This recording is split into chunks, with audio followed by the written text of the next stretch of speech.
You're listening to the Converging Paths podcast, brought to you by Asia House and the Barakat Trust, with the support of the Al Tajir Trust and the Aga Khan Trust for Culture. Good day, everybody. This is Juan de Lara, Cultural Manager at Asia House, and it's my pleasure and the honor of our sponsors and partners to bring you today the second episode of our Young Perspective series. For this, we have today with us Doğukan Atmaca, who is a history graduate from Koç University and SOAS University of London, who is interested in languages, cross-culturation, and politics through the Mediterranean. His master's focused on 15th century Ottoman heroic texts with Jungian archetypes, and his current PhD focuses on the relationship of Jewish communities with the Ottoman state in the 17th century. Today, Doğukan will discuss the birth in Istanbul of the coffee houses, which were the perfect space for social interaction that led to an unprecedented global success of this format, despite the accusations of these places as a source of political unrest and seduction. Welcome, Seif, and welcome, Doğukan. Well, thanks very much, Doğukan, for being on our Converging Path series. We're really excited to have you here. And one of the things, actually, we did a podcast on coffee earlier in the year, which was very popular. And we also found that a lot of the feedback was that people were also interested in the coffee house and the culture of the coffee house. And given that this is a topic that you've been working on, we thought it would be very interesting to talk to you about that subject, building on the previous podcast on coffee itself. So I think one of the things people are interested in is what kind of evidence do we have of early coffee houses? Thank you very much for inviting me here, actually. About coffee houses are social places where people gather and they interact with each other. This second part is important. So you meet there. It's not a family place. It is a social place. Random people from different backgrounds, they come together and they might become acquaintances. And the first coffee house in Istanbul, we have the first ones after the mid-16th century. But there are cases, like court records reporting about coffee houses in Mecca, for instance, at the beginning of the 16th century. Therefore, we can understand that the first coffee house was not actually in Istanbul, but somewhere coffee had already been consumed. And we also know that the coffee arrived to Ottoman capital after the conquest of Yemen. So again, 16th century. So tell us more about early coffee houses in Turkey. What were the beginnings from what we know? The first one opens in a neighborhood called Tahtakale. Today it's very lively trade merchant area. It's not residential at all. It's just near Eminönü, where the harbors used to be, like trade harbors. So apparently someone who was trading coffee or who had access via the harbor came up with that idea, opening a coffee house. But what is important, today we also consume coffee for pleasure, for having nice time, with a landscape. But Tahtakale is not such a place. It's the center, heart of the trade commercial area. So apparently then we might think of the first function of coffee coffee house was a break for people from their work, maybe those carriers, porters, and some people, some merchants who are there for commercial reasons. So basically, it started off as something that we think was for commercial reasons in a very commercial neighborhood of the city. Do we know why it expanded and what made it such an important institution and how it differs from other social institutions of 16th century Istanbul? Apparently, people like it. And then another one opens. But all the first coffee houses are around the same area, like they are close to the Golden Horn, where the harbors were located. So each harbor had a different, they were like, for instance, one was harbor for for ships coming from Egypt. The other one was a harbor for fish. Other one was for textile. So the first coffee houses are around these places. Apparently merchants liked it. And how it was different, it offers an inclusive service. For instance, we also had, like before coffee houses, we can maybe count meyhanes and bozahanes. Meyhane is like taverns, and boza is not really an alcoholic drink, even though it has very slight alcohol level. But coffee houses offers an inclusive service. Like different kind of people can go there. Age group, state officers, we see them, they go there as well. Merchants, of course, probably the main group. And some young people just for meeting with another friend, because, rather than inviting someone to your home, you may offer to meet in a coffee house. So the first function is like that, but you can't do the same thing in a hammam, for instance, which is also a social bath place. You can't do the same thing in a hammam. You can't also really do the same thing in a mosque, which is also a social integration location. And Jürgen Habermas considers coffee houses also in Europe as at the first early level as cultural and literature public place, because people gather there, people share opinions, and this later on converts itself into a political criticization area.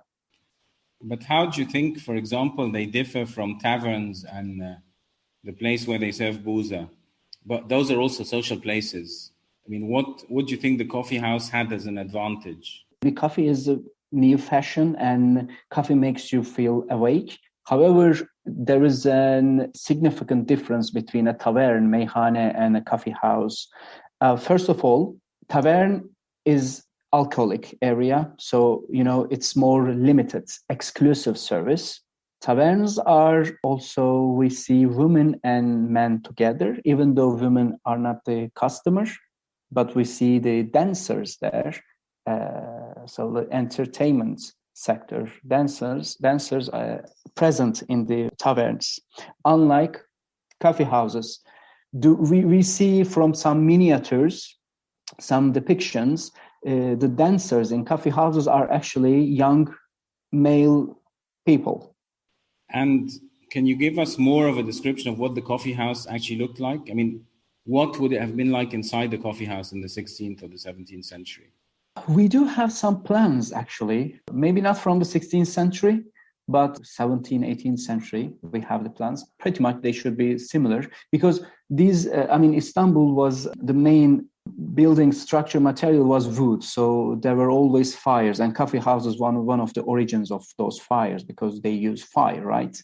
And so nothing survived till today, but we do have some plants. So sometimes they are in T shape, and they have a higher level, so people sit on their knees, and we do see a hierarchy, because someone on the middle, who is generally an older person, wiser person, he's giving some speech probably, and the other people are listening him. Probably they are discussing about something. This can be about literature, about a poetry. This can be about something social event going on. And of course, later on, it will be political events, situations as well. We do see music playing.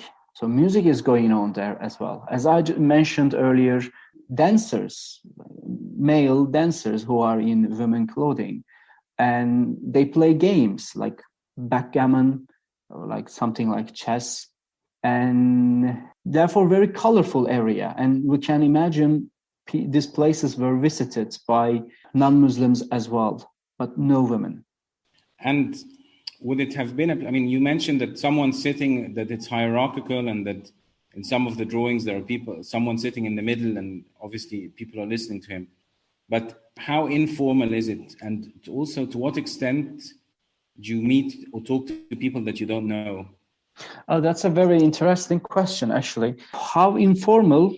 In my imagination, that depends on who is giving a speech. if he is someone from ulema. We do know ulema also visited those places, even though some ulema were against coffee houses. So if it is maybe a religious topic, then maybe that's quite formal.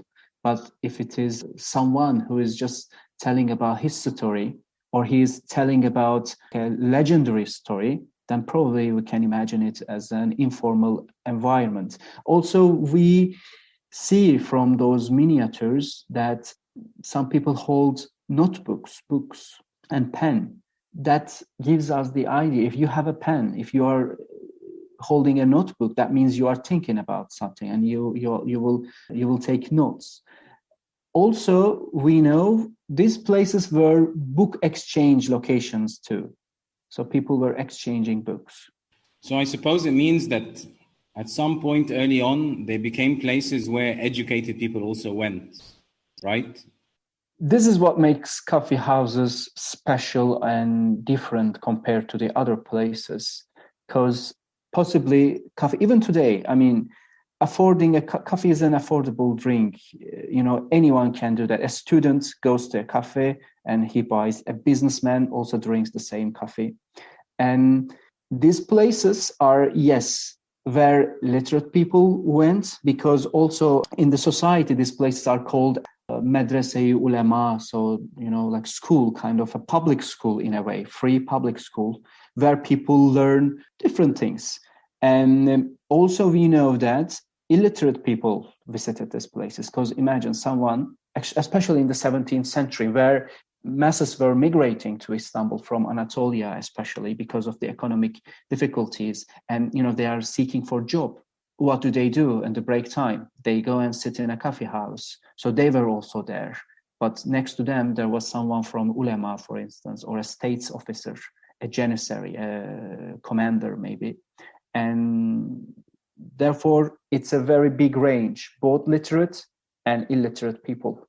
And you mentioned in passing that ulama scholars used to go to the coffee house, but also that some people disapprove of it.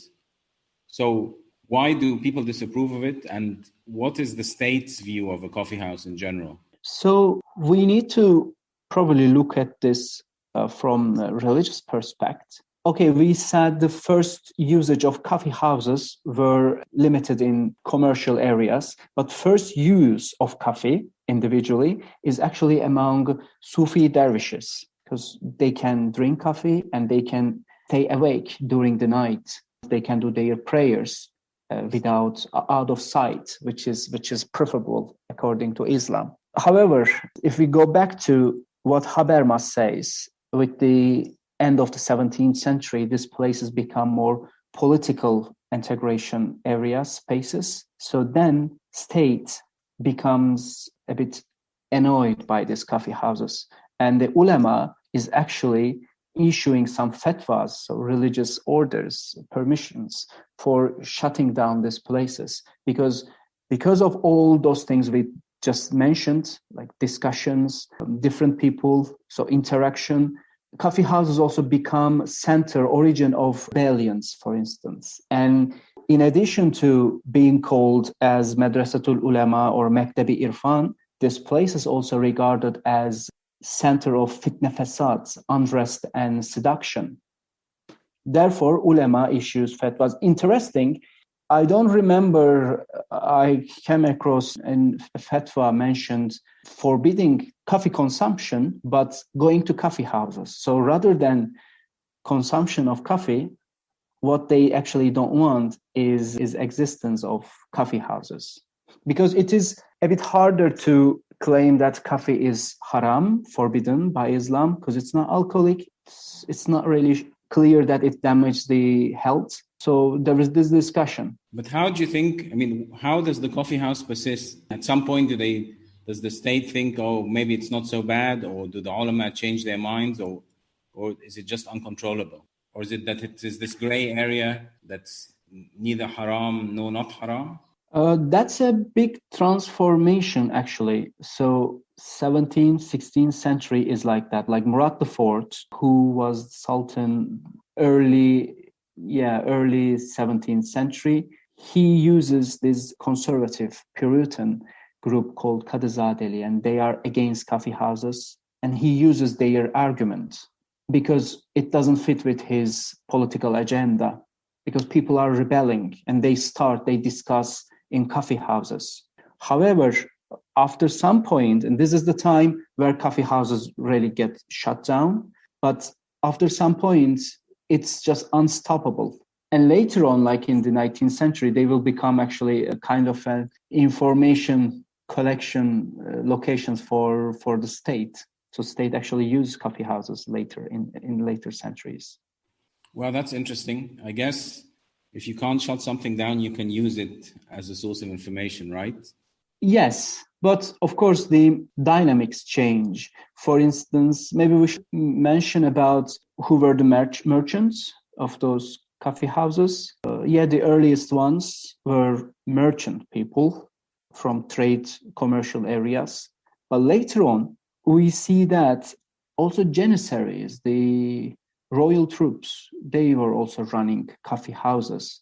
And this is interesting because the security forces, because during the peacetime, they were responsible of the security of the capital, Istanbul, and the wartime, of course, they were going other places. So those people now were not just Sultan's army, but they were also merchants of the city. So now they have a bit of conflict of interest, if we can describe like that. Because when Sultan, this time it is hard for the Sultans to demand to order closure of coffee houses because his army is not going to obey his order now. So the Sultan's army starts to run them and I guess profit from them. And it becomes harder. I mean, I suppose you don't want to annoy your army, right? You don't want to annoy your army, and there is nothing much you can do because the Janissary army is supposed to represent the Sultan, whatever condition is, because they are called like Kapukulu. They are the slaves of the gate, which is the Sultan's gate. But if they are also merchants now in the city, they have interaction with the civil population. And coffee houses, who visit them? Like Janissary coffee houses, civilian people as well, just other merchants, or some old people, some young people, other Janissaries who are dismissed from the army, for instance. And all this becomes change the profile of coffee houses against the state now. And you told me that the coffee house, as it becomes more integrated, it becomes also a place where people congregate before going to the mosque and coming back from the mosque, and that it becomes a place that's religiously acceptable? Yes, again, this is, okay, some conservative groups consider coffee consumption as haram, but it is not clear. Even ulama consumes it. And it becomes a useful place before meeting, just before the prayers, right? I mean, what are you going to do? You're just next to a mosque. And those merchants who are running coffee houses, they also use some depictions of Mecca, Medina. So, they also have this religious thing. Even Janissary coffee houses in the 18th century, they have, because Janissary army is associated with 13th century Islamic cults called Bektaşis. So, and they use his quotes, his not depictions, but symbolic things related to that cult. Therefore, it has this social, religious, and military thing as well. You mentioned that coffee houses, when they start, are exclusively for men. Do they stay only for men in the 16th and 17th centuries? And what are women's attitudes about them? Let me start from women's attitude. From the earlier times, I mentioned that there was an early 16th century case in Mecca, and that one is actually reported. It's about some women complaints about coffee houses, and similar things happens in 17th, 16th century Istanbul. Women complain about these places because they think they take their husbands away. So husbands come home late. They don't take care of the home anymore. They don't take care of their duties. And some cases show that they are also not sexually active. So these are the women complaints. So women don't like them either, for the most part. No, women stayed. And how do coffee houses in Istanbul change over time? In the 18th and 19th centuries, are they different from the ones depicted in the early manuscripts you were describing, or on the Golden Horn? Yes. First of all, their number has increased. And as I mentioned, like from this commercial area, they become also military thing. That doesn't mean there were no other, like only janissaries around the coffee houses. No, but janissaries were quite important. And okay, let's try to explain this with the change in political change. Like, therefore, whenever Sultan needs to do a reform, he's topped by his own army. And this comes like that till early 19th century, 1826, when Mahmud II rebels, technically, I mean, we can say that. He rebels against his own army, who are supposed to obey him, with the support of the public, and he destroys all the janissary lodges, their headquarters, so of course their coffee houses as well, because sometimes janissary coffee houses are together with the janissary station, let me say, police station. That's interesting. It's not about coffee houses, but in Istanbul, there is no single janissary gravestone. Even gravestones were destroyed. For instance, the first time I saw was in Edirne. And therefore, Mahmud II takes over their legitimacy now. And after that, of course, with cultural ties with Europe as well, the profile of coffee houses change. So it is not wrong, it is true to mention that European coffee house concept was imported from Istanbul to European capitals, cities, but then maybe it came back in a way in terms of design, etc. And as I mentioned earlier, states even use those places like for intelligence. For instance, they send people, they hire local people who attend those places, and they ask for reports, which are called journal. And, you know, what people think about the taxes, what people think about the local governor, what people think about those social events going on. And therefore, the function of coffee house changed in a way like that. So state was against them. Now state is using those places as kind of intelligence source. So you mentioned that the coffee house as a concept goes from the Ottoman Empire to Europe. And then later on, they start having European-style coffee houses in the Ottoman Empire or in Istanbul. What are the features of the European coffee house that come from Europe rather than being what is exported from the Ottoman Empire? By saying that, I actually meant the profile, how they use, because the men-exclusive coffee house concept is still going on in Turkey. So we have like those chains, as you can see in any other city, Europe or elsewhere, which are mixed. But there are also coffee houses, only men goes, like women don't even enter. This is also reflected in some movies, like woman needs to say something to her husband, just sends his son to call him out. She doesn't enter. So in the 19th century, after this Janissary army's dismissal, students go to Europe, especially France, Paris. And they, of course, they go to coffee houses there, and they bring what they learn. What about the location? You mentioned that they start sometimes having these panoramic coffee houses and things like that. Yes, there is this one famous with Pierre Loti, a French author, actually a military guy from the French naval forces. And his favorite coffee is on the top of a cemetery in Golden Horn, which is out of the historic Istanbul. And the reason is not really integrating with people, probably, because it used to be a quite remote area. So probably he was going there for some pleasure, watching the sunset or maybe sunrise, maybe another time with the Golden Horn, because it's on a hill as well. And yeah, we can talk about such use, therefore, for the early 20th century. And can you just tell me again about the Sultan, the one that rebelled?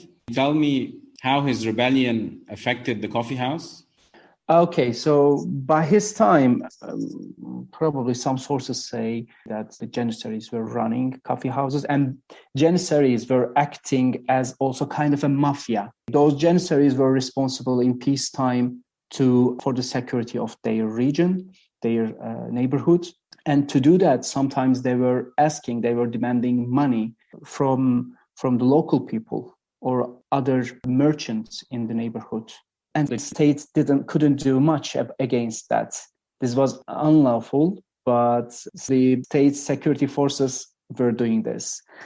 Even like there is a case of a priest who couldn't collect the amount of money he lended someone, and he went to a Janissary coffee house to ask him to collect his money.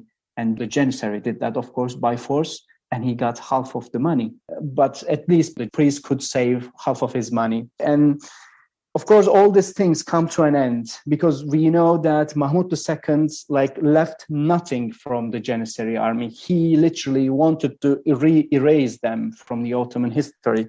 As I mentioned, even gravestones or even their band, which was founded again 100 years later. And therefore, we do see civilian-run coffee houses now. And that leads us to this gossiping, this intelligence policy of the state. And does the state ever run and own coffee houses itself?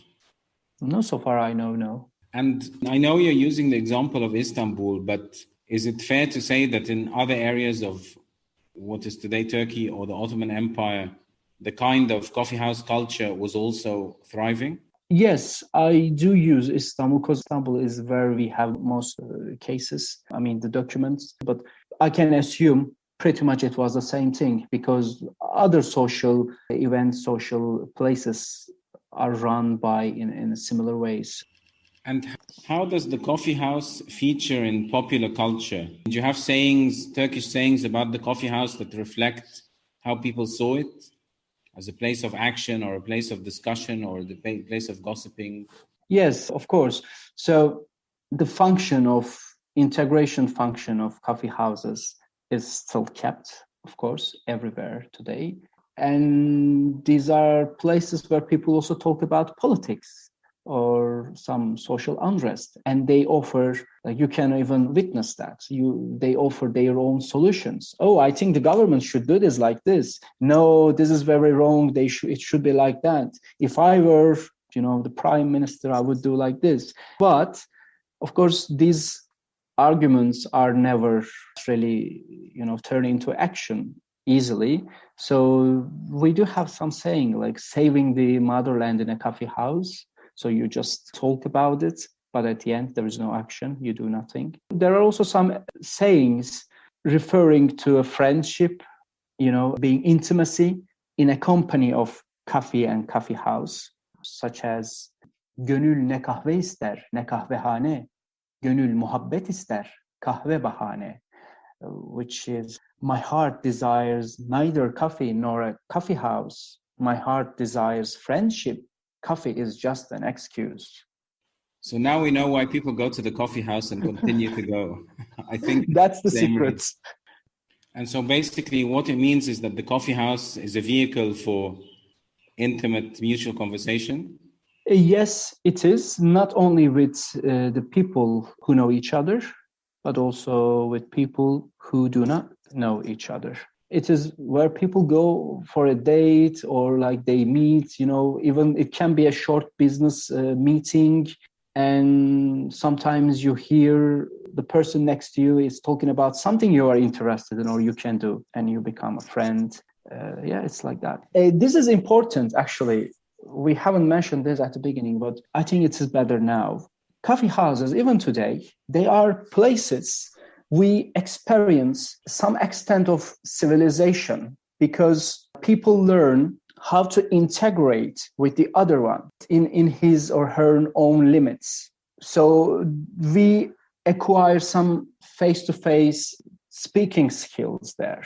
We learn how to behave. So again, if we go back to the early modern, 16th, 17th centuries, such things we can also talk about, argue for hammams and a mosque as well. But coffee house is different place. Your main function varies, but in a hammam, your primary goal is getting washed. In a mosque, your primary reason is prayer.